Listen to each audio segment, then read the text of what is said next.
morning. Good morning this morning. Hello there. Good morning, good afternoon, good evening, whatever time you're listening to this broadcast. We want to say hello there. How are you? We bless the Lord at all times, and his praise shall continually be in our mouth this morning. Good morning. It is time for our 9 for 9 with Pastor Carzadean. It is time for our 9 for 9. This morning, let's talk about this. I am not what I do. I am who I am. I am not what I do. I am who I am. Have you ever thought about that? Have you thought about the fact that people will define us or define themselves by the things that they do, the jobs that they hold, the duties that are assigned to them? They will define you by the mere career that you have chosen. But I have to remind us this morning, I am not what I do. I am who I am. We're sometimes defined, again, by the things that we do and not necessarily by the character of our person. We should be defined by the character of our person, by the person that we are on the inside, the person that we portray in love, in kindness, and not necessarily by the duties and responsibilities that we have. You see, sometimes our duties and responsibilities cause us to have to step up, cause us to have to give some direction, some instruction, cause us to have to complete some task that we may not be happy about, or we may be. But it doesn't define who we are as a character. You see, I am not what I do. I am who I am. I don't want to be defined by the fact that I'm an administrator. I don't want to be defined by the fact that I can give orders. I can give tasks. I can assign work. I don't want to be defined by the fact that I am in charge of a country. I am in charge of a business. But I want to be defined by who I am, by what kind of person I have, by the very character that God has placed in me. You see, God has no respect of person. And if you want to read that, you can go to Romans 2:11 through 13. And it reminds us, he has no respect of persons.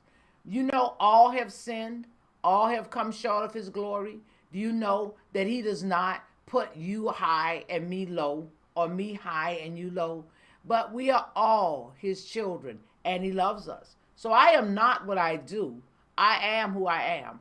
I can even hear the voice of the Lord saying to us sometimes, child, I am not what I can do for you. I am not what you want.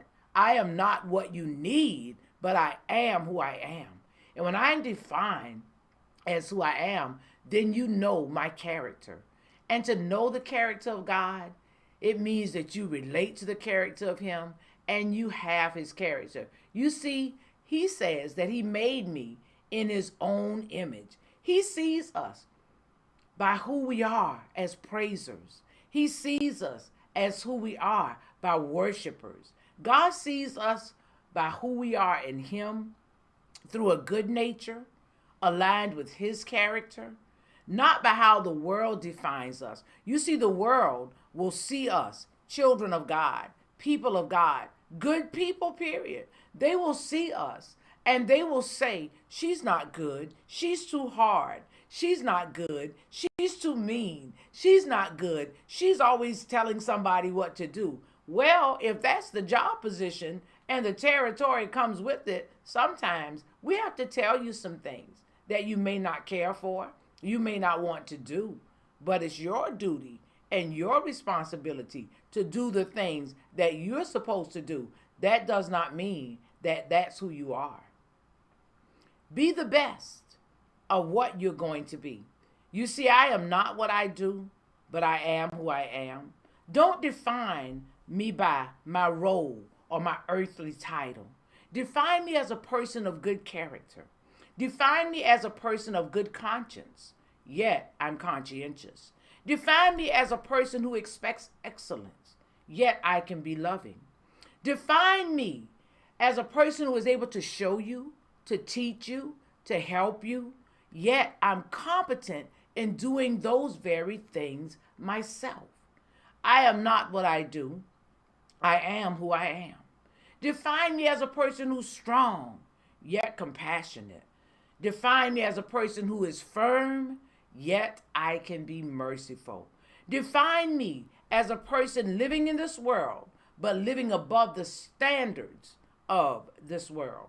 Define me as a child of the Most High God, simply because He describes me as His. He describes me the way He created me. He made me who I am. My character, my personality, yes, they may be firm. They may be in a sense strong. But then you know what the world does? The world taps in to who you are to get you to do what you do. My goodness. But remember, I am not what I do. I am who I am. I am simply, auspiciously, graciously, gratefully praising Him. I'm a praiser. I'm a worshiper. I am a pusher. Oh my goodness. I am an encourager. You want people to recognize you for who you really are. I can be all that I can be.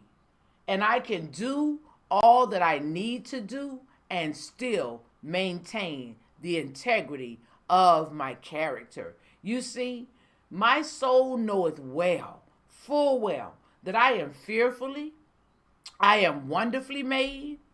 Oh my goodness. And I have to give praise to the Lord. Marvelous, O Lord, are me, is me. I am the works of your hands. Marvelous, O Lord, are your works in my life.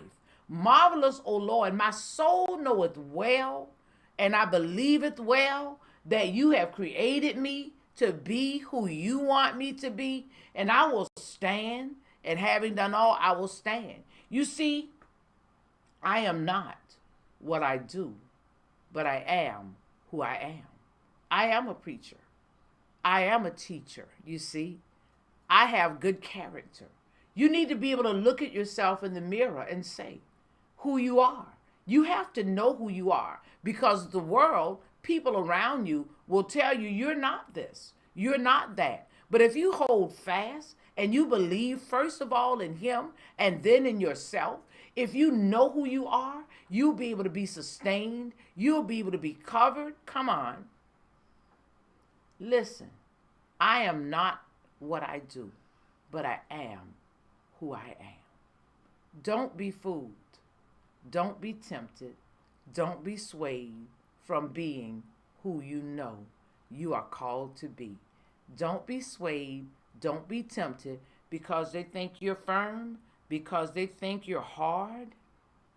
Sometimes you just have to do what you know is right to do. But in the meantime, while you're being firm, while you're being hard, you can still be loving. You can still be caring. You can still be kind. Come on, somebody. I am not what I do, but I am who I am. I often had to say to many people along the way, even in my career, don't tell me about anybody. Let me learn for myself. And so in the same respect, we should want that. We should want people to learn us for themselves. Learn who I am. If you just give me a chance, if you just let me try, you understand me better by and by. God understands. God knows you full well. Well, you know what? This is time now. It's been good. It's been great. It's been real. But before we depart this morning, we do want to say Happy Memorial Day today. I don't know really that it's a happy thing, but it's an honor. It's an honor to honor those who have given their lives for us. It's a time to remember those who have departed this world, fighting for us in this country, so that we might maintain our right to serve Him. Do you realize that? Our right to serve Him without hesitation or restriction. to live in a manner that other countries don't get to live in. We know it's not perfect here, but guess what? Most of us wouldn't trade it. We wouldn't trade it for what we have and the way God has allowed it to be. Listen, we honor those today. We honor those today who have given their lives, and to their families, we bless God for you. We are praying for you and with you as you remember them this Memorial Day. They died that we might live in this country as free individuals. Christ died that we might live and have a right to the tree of life. And he who is free in Christ is free indeed. You know, it's been good. It's been great. You know what a time it is. As we go today, through this day, remember, as you think about those who gave their lives for us, remember, call somebody up and give them an encouraging word. Give them, and maybe have them over to have a cup of positivity. God bless.